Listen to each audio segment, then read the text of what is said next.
Hello, my name is Owen, and welcome to what I'll be reading in the month of December 2024. I've been saying it for months that the end of the year fast approaches, and all of a sudden, the end of the year has fast approached, okay? We stand at the precipice of 2025, and let me tell you something. Let me be completely real with you. I'm scrambling, okay? Goals have not been met. Books have not been read. This will be the most important month of the year, okay? And I know I've said it countless months before. This will be our most ambitious month ever in my reading life, okay? And like I said, I say that a lot, but you know what? Maybe it's because I keep building the stakes. Maybe I keep improving. I keep becoming cooler, more intelligent, perhaps. It's going to be tough, though. And the reason it's going to be tough is we'll take a back step. We'll take a look back to the month of November. Usually that's a separate video, but let me tell you, not much happened in November, okay? Not much happened at all. Usually we read like 2 or 3 books. If you're new here, we read 1 book in November. We did read 1,544 pages, which is a decent amount of pages, and that's entirely attributed, those page numbers and the books read, to our Stormlight reread. We're doing a reread of Stormlight Archive. Wind and Truth is coming out in December, has come out in December, and I wanted to reread those books before it came out. That was the 3rd book in the series. It took up so much time. That book is so long. I struggled with it a little bit, especially towards the end, that we only finished that book. I wanted to finish Three Musketeers, because I said I was going to read it in October, but I said, no, I want to take my time. I'll read it slow through the month of November. This is our progress. This is the start of the book. We're not even halfway done. Through the entire month of November. And let me tell you something, I will not be bringing this into 2025. Really enjoying it so far, but I will not be bringing it in 2025. We need to finish this month for my own mental sanity. That is a personal goal of mine that needs to be hit, okay? And we're not even halfway done. But I am enjoying it, don't get me wrong. But I still want to take my time with it. I don't want to rush through it just because I want to finish it by an arbitrary date. I'm going to take my time. I expect to finish this probably by the end of the month. This will be consistent with, but I am enjoying it. It's slow goings, okay? I'm having a good time. But it's basically between this and Stormlight was the only things I did in November. And considering how far I got, I really didn't read much of Three Musketeers. But, and honestly, like, this is another thing too with the Three Musketeers. Just talking about 2024 in general, this time last year, if you remember, if you're a true OG of the channel, I did my like yearly rankings around this time, around like the first half of December. And Three Musketeers is kind of throwing that for a loop because I don't want to make any rankings. And it's not just Three Musketeers. There's a couple books this month that I intend to be reading that might make the top list. So I can't do it early this year. I simply have to do it in January, looking back into 2024 as a whole, because we're reading so many banger books, which is partly why like the goals are all screwed up. And when I say goals, I'm not talking about like the video I made last year where it's like my goals for 2025 reading wise. I have no idea what I said. That actually might be an interesting thing to look at that and see what I did say and how stupid it was and how I didn't even follow it slightly. I literally have no memory of what I said. You know what? We will do that. That would be fun. That would be fun, guys. Wouldn't it be fun? We're going to do that. I'm talking about some of my goals like that I made like 2 months ago. I'm talking about the goals that I had like 3 weeks ago. Even 1 week ago. Oh, I can finish this book by this week. I read 30 pages. What? What are you doing? And it's a cleanup month. December will be. I want to start with a fresh slate for 2025, and like really like big picture stuff. Like if I was thinking months ago, I always knew I wanted December to be like kind of a reset, cleanup month, start fresh for 2025. But to me, like a couple months ago, I thought that meant I was going to finish like the Six of Crows series, Crooked Kingdom. I thought I was going to maybe like completely clear out everything on my shelf. And to the most part, I did clear out a lot of things on my shelf. But there's a lot of things that I thought I was going to get to this year that I didn't even sniff. But that's completely fine. And yet, even though we did abandon things, we have a lot going on. So let's talk about December. Obviously, I already established we're going to finish Three Musketeers this month. We have about 400 pages left. I think it's doable. I'm into the meat of the story, or actually I still don't really know where the story is going, but I'm into the meat of the characters. I have met the characters is what I was trying to say, but I was in the meat of the story. We intend to finish this, and I believe that's fine. I think we can safely stamp that as a lock. It's a lock, okay? Then, obviously, the partial bane of my existence is our Stormlight reread. This is Rhythm of War. This is not Rhythm of War. This is a frog, you idiot. But this is the book 4 of the Stormlight Archive. Another monster book, 1,200 pages. Hardcover now, because when I got it new. And then here's where things get scary, right? Because I've been reading a Stormlight book a month for the last 3 months now. This will be the 4th month of doing it. But the whole reason we were rereading it, and this came in the mail yesterday, was so we could be ready in time for this other behemoth, Wind and Truth.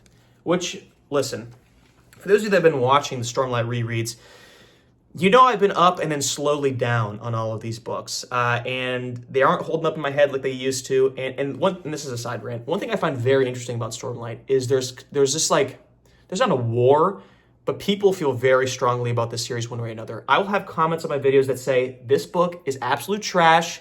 No, it's not great. No, it's not good. It's horrible. It's utter trash. I don't know how anybody reads it. And then other people will have very eloquent defenses of how it is great literature, how it's great writing, engaging, moving, fantastic. And you know what? I've kind of been both sides, which is so fascinating to me. I can't say one way or another if it's great or if it's certainly not bad, okay? But it's so fascinating to me, this series, because people like giving like such eloquent defenses of the series. I'm like, when I read it the first time, I was with you, brother. It's just not hitting me the same now. But I'm hoping that reading a new entry in the series will recapture the reading it for the first time, because I have no idea what's going on, right? Some of the complaints I've had where it's too plot driven, and because I know where it's going, like the prose falls apart, the emotional moments kind of fall apart for me, especially in like the second and third book. We'll see how Rhythm of War holds up. But because I don't know what's going on here, like maybe like, you know, like Dalinar dies or something and I start crying. Who knows? I'm excited for it. And maybe this is just pure stupidity on my end, but I would like to finish this book this month.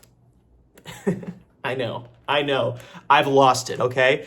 Even if my only goal this month was to read these 2 books, combined weight of probably 40 pounds, I would be a madman, all right? They called me a madman. But that wasn't all. We're going to finish an all-time classic in The Three Musketeers, and that's not all. We also, in the month of January, don't get ahead of yourself, month of December, read Olive Kitteridge.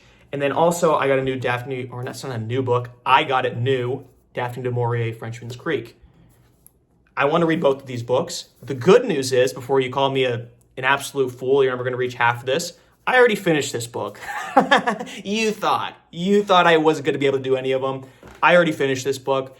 We're only a couple days into December, but you know what? It was a short read and I enjoyed it. Expect a review of Olive Kitteridge coming out shortly. I really wanted to finish this book in November, but instead I just read it like the first couple days of December. So you know what? No harm, no foul. So right now we're at Three Musketeers, Rhythm of War, Wind and Truth, Olive Kitteridge, and Frenchman's Creek. But we already knocked one of them out. So we only have 4 books to go. And that only equates to like 3,000 pages. Isn't that great? And listen, this one's just a freebie on top, a little bit of cherry. I don't plan on finishing this book. However, I did, in fact, impulse buy Murakami's new book. What's it even called? The City and Its Uncertain Walls. Never read a Murakami book before. There's a bookstore that's on my commute, on my walking commute to work. And I passed it, and I was just like looking in the window, and this is a story time, by the way. It's a small independent bookstore. Their specialty is like books from other countries, right? So I'm looking at the window and I'm like, oh, I heard that there was that this City and Its Uncertain Walls was coming out. I don't know where I saw it. I've never read Murakami's books before. So I was just looking at it from outside the window. There wasn't anybody else in the store, big windows in the store. The owner of the store comes out and says, "What you looking at?" And then I could have just said, you know, the classic, like, just perusing, and then, like, went on my merry way. I decided to strike up a conversation, so I entered the store. I'm like, have you heard any good things about this book yet? And she's like, it literally just came out. No one has read it yet. In fact, I think we have a copy here before it's even officially out. And I'm like, a pre-release, you say? And then I bought it. It cost me near $40, okay? This book better be, it was $35 before tax. This book better be the greatest book ever to be written in the history of mankind, okay? $35 before tax for a book from an author that I've heard fantastic things about. Don't get me wrong. but I don't know what this book is about. I don't know what this writing style is like. I have no idea if I'll enjoy this, and yet I spent more on this book than I ever have in the history of me buying books ever. Wind and Truth was like $28, which is still fairly expensive for a book, but it's a behemoth. And I know there's the artwork in the inside. It's very beautiful. Near $40 for a book. If let's just say I enter another state of being and I finish all the books I want to finish, we will be starting this, right? But really, realistically, expect this to be a January book. And if I'm being ultra realistic with myself, expect Wind and Truth to be finished in January as well. As much as I'd like to be on the cutting edge of Stormlight reviewers, and I pop out the is Wind and Truth good video, and nobody has finished it yet, I'm just not going to be that guy. I'm not going to be that guy. In fact, I'm sure, like, I pre-ordered this. It came in the mail literally yesterday. I'm sure people have already finished it, the Mad Lads, okay? I don't want to rush through it.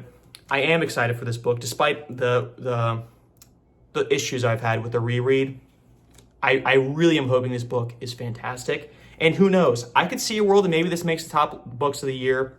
I can see a world in which Three Musketeers does it. I love Daphne du Maurier. That can make the top books of the year. So it's really all coming down to the wire. And we're really going to start having to reflect about our year in total. If we enjoyed it, I'm getting choked up just reminiscing. And I think that's fascinating. I think it's exciting because I really don't remember a lot of the books that I read earlier this year. I mean, if I thought about it, like I could think of the titles, but like, what did I feel about them? What really moved me this year? And even just like casually thinking about it, a lot of things come to mind, and I'm excited to talk about it. Maybe it won't even be a top 5. Maybe we can make a top 10 this year, right? Because our goal is to read 40 books this year. We're at 39. I fully expect we'll crush that goal of 40 books. I think we'll finish at least one book this month. If not, I probably died, which sounds dark and tragic, but you know what? If it happened, it happened. That's not going to happen, though, guys. Don't worry about me. And then, yeah, like I said, I'd like to look at that video from last year, like my goals of this year, because I'm sure I said something about like reading more Robin Hobb, like continuing into Tawny Man trilogy and stuff like that. Obviously, didn't get to it. That'll be a next year thing, hopefully. But we'll see. We'll see. It's a fantastic time of year. It's crunch time, but only because it's the kind of pressure that you love to put on yourself, right? And I want to know. I want to ask you guys how your end of the year reading goes. Do you change things at all? Do you feel that pressure to like wrap things up, start fresh? In years past, I've been very like anal about finishing all my books for the new year. Something about carrying a book over from December into January feels a little bit like unfinished business to me, even though it's really no different from any other month. But I really do like a fresh start. So if it's like close to the end of the month and I haven't, or like I could start it, I'm the type of guy who I would wait till Jan 1 to actually start a new book, just so I could really start fresh with that. But we got so many long books. I expect some carryover because we could be realistic about these things, guys. But I want to know, do you guys feel the same way? How are you doing with your book number goals? I feel like this is the most common goals that people set. Mine was 40. I think we'll hit that. We've hit 40 before in the past. I think my all-time record was like 42. So we might even match that. We might even beat it if we're really, really cool, which you know I am. So let me know in the comments below, and be sure to like and subscribe if you like the video. And as always, thank you for sticking around.